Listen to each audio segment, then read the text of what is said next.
The year is 622 AD. A prophet emerges from the Arabian desert, his message of unity and submission to one God resonating with the people. This marked the birth of Islam, a religion destined to reshape the world. Within a century, the Islamic Empire stretched from Spain to India. This wasn't just about conquest. It was a meeting of minds, a fusion of cultures.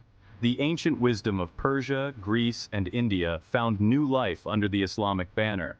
This was the golden age of Islam, a beacon of knowledge and progress. From the 8th to the 13th centuries, while Europe slumbered in the Dark Ages, the Islamic world was ablaze with intellectual curiosity. Scholars, mathematicians, and astronomers made groundbreaking discoveries that would shape the course of human history. The Islamic world became a bridge between East and West, preserving and transmitting knowledge that would later fuel the European Renaissance. But all empires, no matter how bright, eventually fade. The Islamic Empire was no different. By the 13th century, the once mighty empire began to fragment. Internal divisions, economic woes, and the relentless pressure from external forces chipped away at its foundations. The fall of Baghdad, the heart of the Islamic world, to the Mongols in 1258 marked a turning point. The empire never fully recovered. The story of the Islamic Empire is not just a tale of rise and fall. It's a complex tapestry woven with threads of intellectual brilliance, military might, and political intrigue. It's a story that continues to shape our world today. Understanding the factors that led to its decline is crucial for understanding the challenges facing the Muslim world in the 21st century. Imagine Baghdad in the 9th century, not a desert landscape dotted with ruins, but a bustling metropolis, the jewel of the Abbasid Caliphate. At its heart stood the House of Wisdom, a library and translation center unlike any other. Here, scholars from diverse backgrounds gathered, united by a shared thirst for knowledge. They translated ancient Greek, Persian, and Indian texts into Arabic, preserving invaluable knowledge that might have otherwise been lost.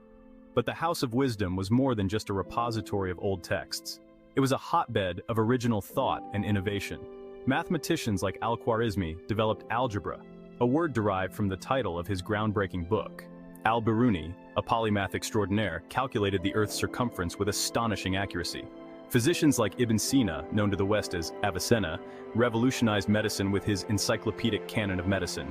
The impact of these scholars resonated far beyond the walls of the House of Wisdom. Their work spread throughout the Islamic world and beyond, influencing European scholars centuries later.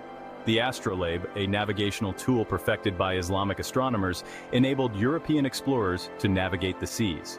The Arabic numerals we use today were adopted from the Islamic world, replacing the cumbersome Roman numerals.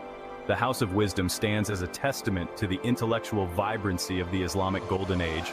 It's a reminder of a time when knowledge transcended borders and cultures, a legacy that continues to inspire us today.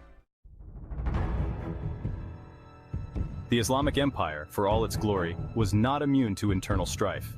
Seeds of discord, sown early on, eventually sprouted into full-blown crises. One of the most persistent problems was the question of succession.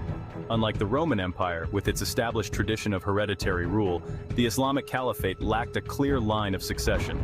This led to power struggles and rivalries within the ruling elite. Adding fuel to the fire were deep-seated religious and ethnic tensions. The Islamic world, despite its emphasis on unity, was far from homogeneous. Sunni-Shia divisions, simmering since the Prophet Muhammad's death, often erupted into violence.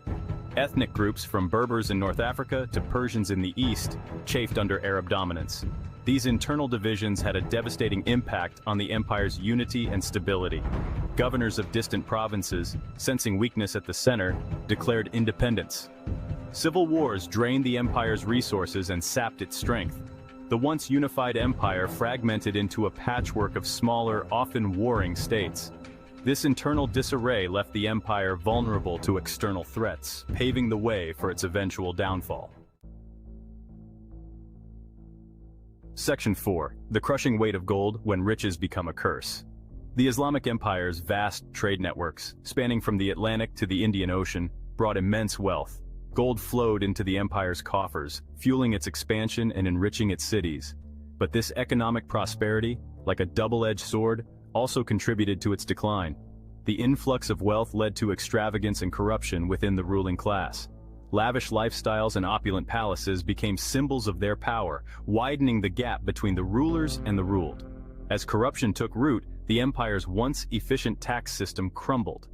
Governors, more concerned with personal gain than the welfare of their people, imposed exorbitant taxes. Trade, the lifeblood of the empire, suffered as merchants faced extortionate tolls and bureaucratic hurdles. The once thriving economy began to stagnate. The economic decline had a profound impact on the empire's ability to defend itself. The once mighty army, the backbone of its expansion, weakened as funds for training and equipment dwindled.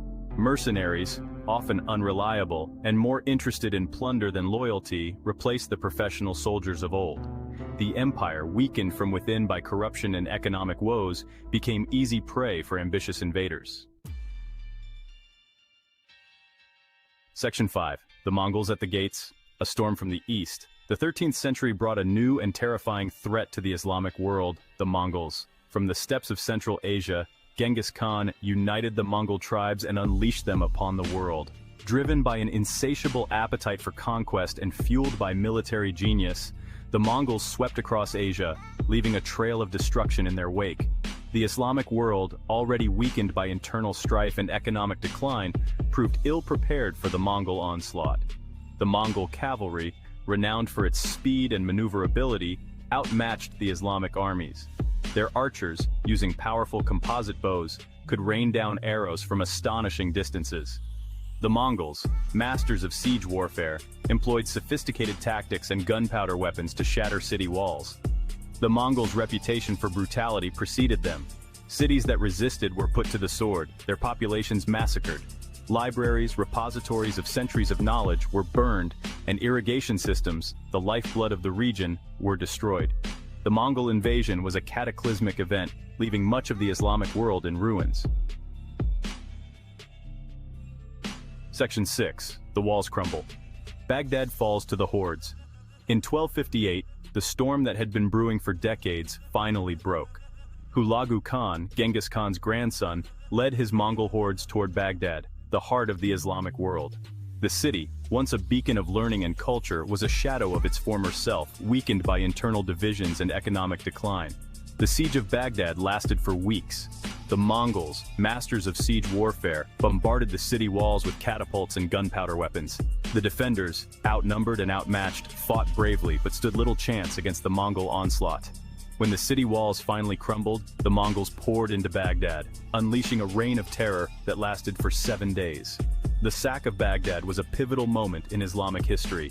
The Grand Library of Baghdad, with its vast collection of manuscripts, was destroyed. Scholars were murdered, their knowledge lost forever.